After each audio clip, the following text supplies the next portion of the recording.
In section 2.2b, we will look at biconditional statements and Venn diagrams. Our objectives. I will know when to use and be able to write a biconditional statement. I will be able to interpret Venn diagrams and use them to represent set relationships, such as intersection and union. I will recognize and use symbols of formal logic. Let's begin by discussing the truth value of this statement. If yesterday was Sunday, then today is Monday. This is a true statement. Remember last time we talked about different ways to write a statement. What if we turned this around and wrote the converse? How does the converse work? If, starting with the conclusion, today is Monday, and then we end with what was at the beginning, the hypothesis. Then yesterday was Sunday. Considering the truth value of this statement, if today is Monday, then yesterday was Sunday, that is also true. When a statement is true forwards and backwards, the conditional and the converse are true, then a faster way to write it is the biconditional. Bi, a prefix meaning two. It works two ways. So we say yesterday was Sunday if and only if today is Monday. Here are two ways to write it. Yesterday was Sunday if and only if today is Monday.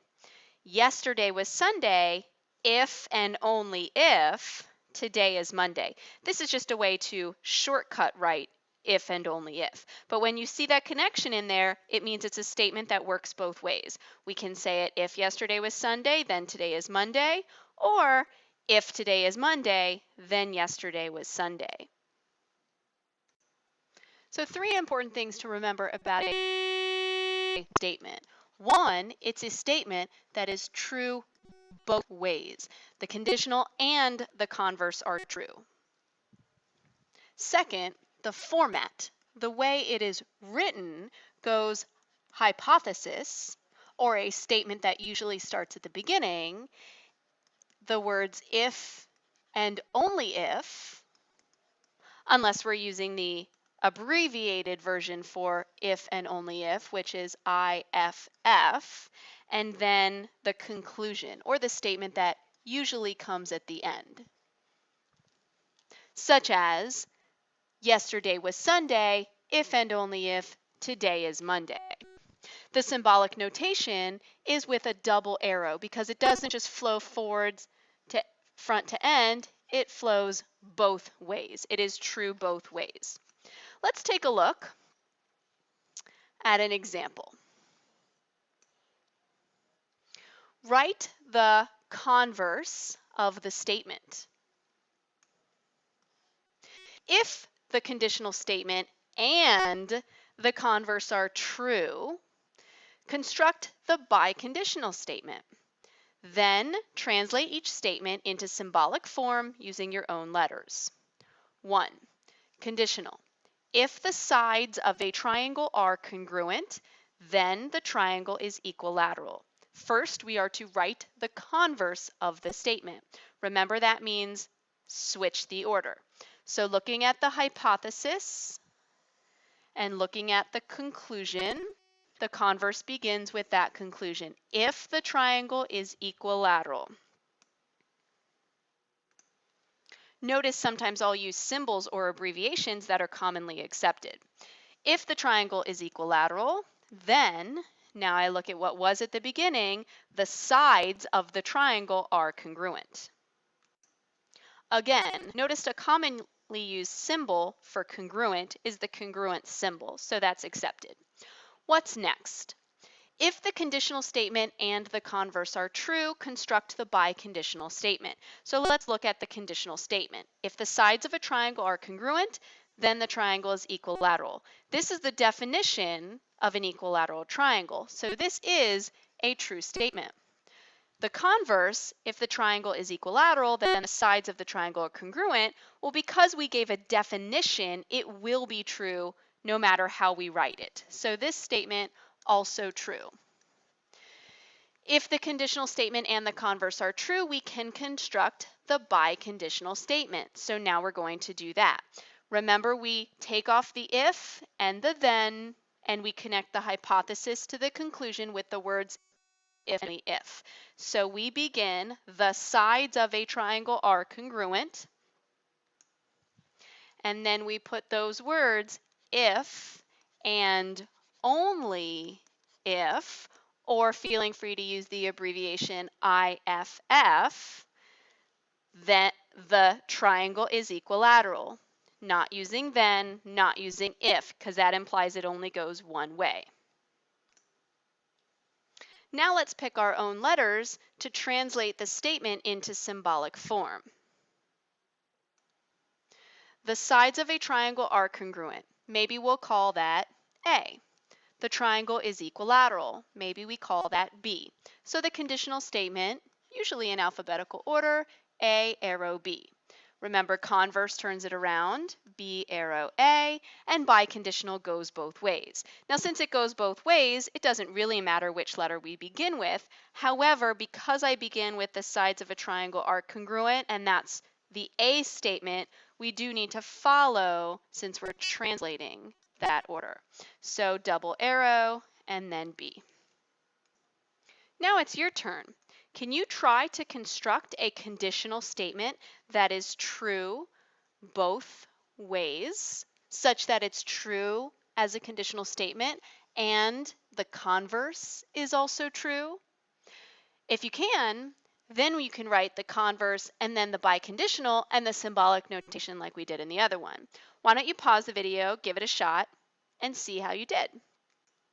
Now I'm going to give you an example of a conditional statement. I don't want you to use mine, but you can use it to try to think of something similar. For example, if 2 equals x, then x equals 2. So if you're having trouble coming up with your own conditional statement, use mine as a model and write something similar. Try to be as creative as you can to come up with something that is true both ways. Now, if it's true both ways, you might want to write something that is a definition. Those are always true both ways. Let's use mine as an example. If 2 equals x, then x equals 2. The converse, if x equals 2, then 2 equals x. You turned it around. It's true both ways, so we write the conditional. 2 equals x, if and only if x equals 2. Again, true both ways. Now I'm going to choose letters to do symbolic notation. The beginning I'm going to call W, and the end I'm going to call Z. So my symbolic notation goes W then Z, the converse gets flipped around, and the biconditional has the double arrow. Just make sure that if I call 2 equals xW and I put 2 equals x at the beginning, W goes at the beginning. Let's look at more symbolic notation that's going to be useful to us as we write arguments. Here are 3 that we've already been using. The single arrow, if then, P, if P then Q, the double arrow for if and only if, and the squiggly for not. Some more that we will use is that symbol I call the caret, or it looks like you're beginning to write an A for and. Upside down is an or. In fact, I kind of think it looks like drawing an R, like you draw that for or. And then the 3 dots in the shape of a triangle is how we usually conclude an argument, therefore. Let's practice translating statements into symbolic form. Let P represent the statement a quadrilateral has 4 sides. Let Q represent a rhombus is equilateral. R represents a rhombus has 4 sides, and S represents the statement a rectangle is a quadrilateral. Beginning with a rhombus has 4 sides. There's no if at the beginning of this, just a rhombus has 4 sides. Which of the letters is that statement? There it is, a rhombus has 4 sides, so that's the letter R. We'll begin our statement with R. then I see and is the pointy one like we're going to draw an A. Then we go to a rhombus is a quadrilateral. Looking up here, a rhombus is a quadrilateral is what Q represents. So R and Q is that symbolic translation. Let's look at one that has a little bit more involved in it. A quadrilateral has 4 sides and a rhombus has 4 sides. Therefore, a rhombus is a quadrilateral. So beginning with, a quadrilateral has 4 sides. A quadrilateral has 4 sides, P. And a rhombus has 4 sides. And is like I'm drawing an A, but I don't slash it. Then it says a rhombus has 4 sides. A rhombus has 4 sides is the letter R. Therefore, that's the 3 dots in the shape of a triangle. Therefore, a rhombus is a quadrilateral. Now, because therefore is like we're concluding a statement, we really want it underneath that statement to say this is what follows. So we'll put dot, dot, dot, and then a rhombus is a quadrilateral. A rhombus is a quadrilateral was the letter Q, like that. So remember, when it's therefore, it should come beneath it. Last one.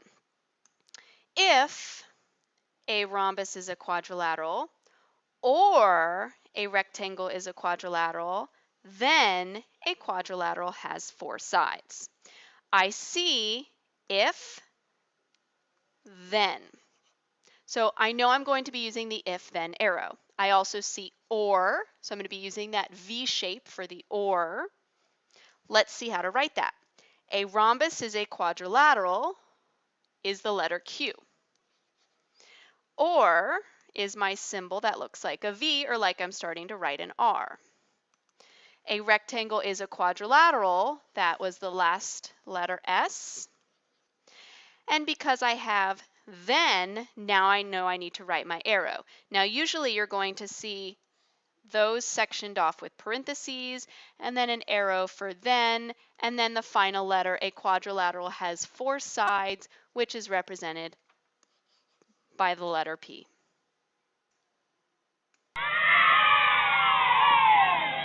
I agree. That's pretty fun.